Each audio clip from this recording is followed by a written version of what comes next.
Jesus made an example in Luke chapter 12 that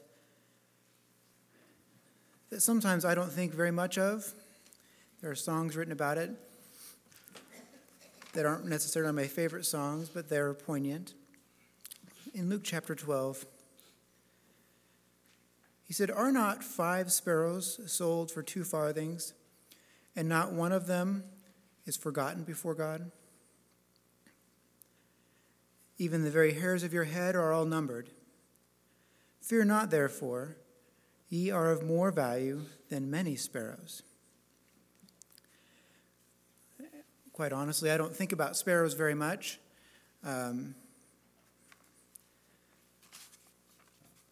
I think that they are moderately pretty birds, but they're kind of average.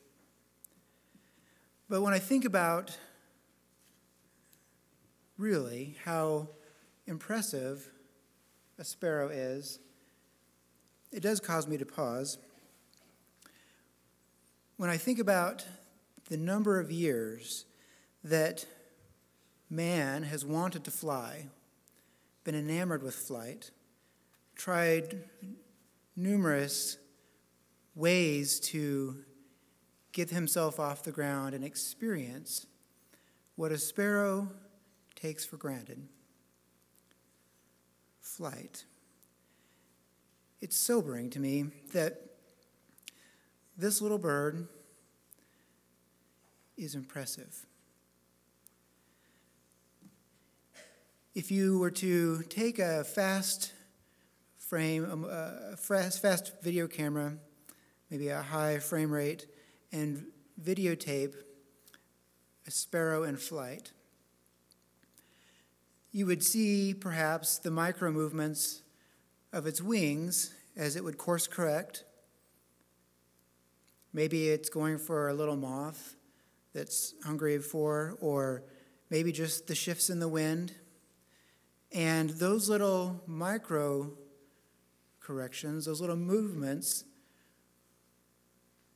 you might be able to see the movements of the feathers.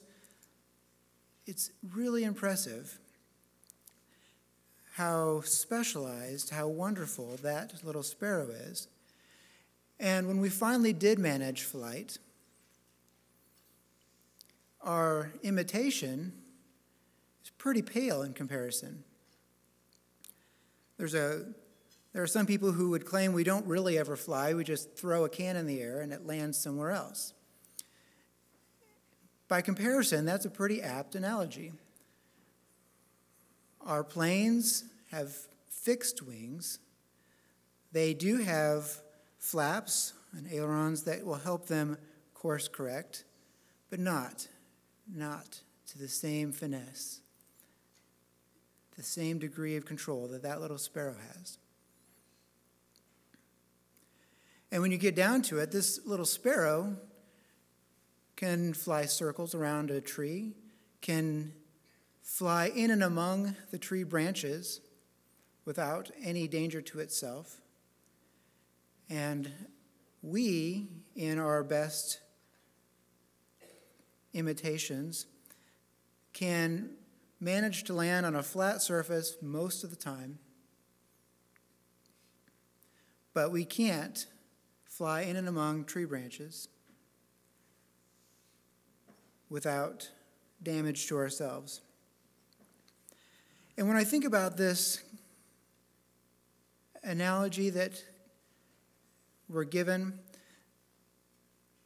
I'm led to conclude that it's not only the sparrows, not only 5 sparrows 2,000 years ago that God was aware of, but every sparrow in every year preceding that until now and every year after this. And not only the sparrows, but the bees, the fish, each one amazing and unique in the way it has been created. A bee is quite a bit bigger than the hair on my head, an individual hair. And if God numbers all the hairs on all of our heads, then certainly he's aware of those bees, each one. And the care and the detail that those bees have in their making is impressive. I saw a slow motion video of a bee pollinating a flower. And even considering the life cycle of flowers and the role of bees in that is amazing. But looking at the movement of that bee's wings, almost able to hover completely stationary relative to the flower, and those wings flapping hundreds of times a second, seemingly. I don't know the exact number. Absolutely amazing. And yet we're given to understand that God, aware of every sparrow that has ever been, every bee that has ever been, knowing us to infinitesimal detail, knows each of us that has ever been. But specifically, he knows you.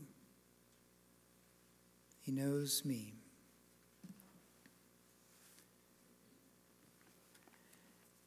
And that idea is made more powerful when we remember that it is his work and his glory to bring to pass the immortality and the eternal life of man.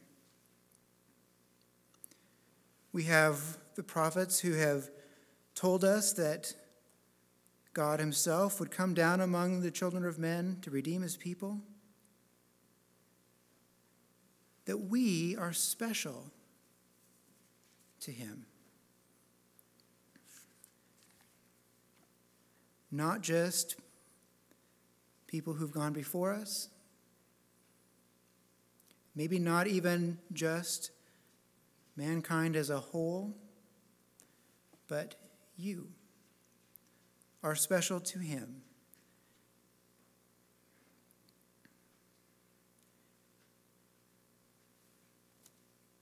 And if a sparrow cannot fall to the ground without God noticing, then it's not a stretch to wonder how it is that God can hear you when you pray at the same time as hearing hundreds of thousands of other people as they pray. Every word, maybe every quiver in your voice, and even those moments when you're not praying, you're just living. He knows you. And in those moments when we have dire need and we're panicked, he is aware of us.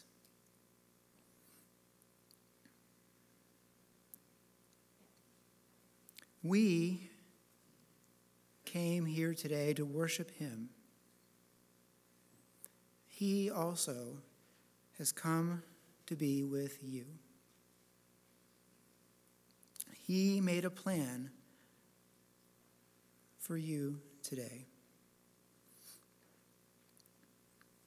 We do things that have offended him, and yet he wants to be reconciled to us.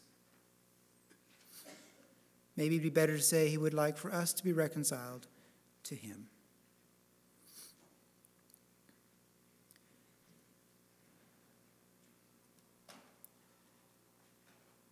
He has a message for you today.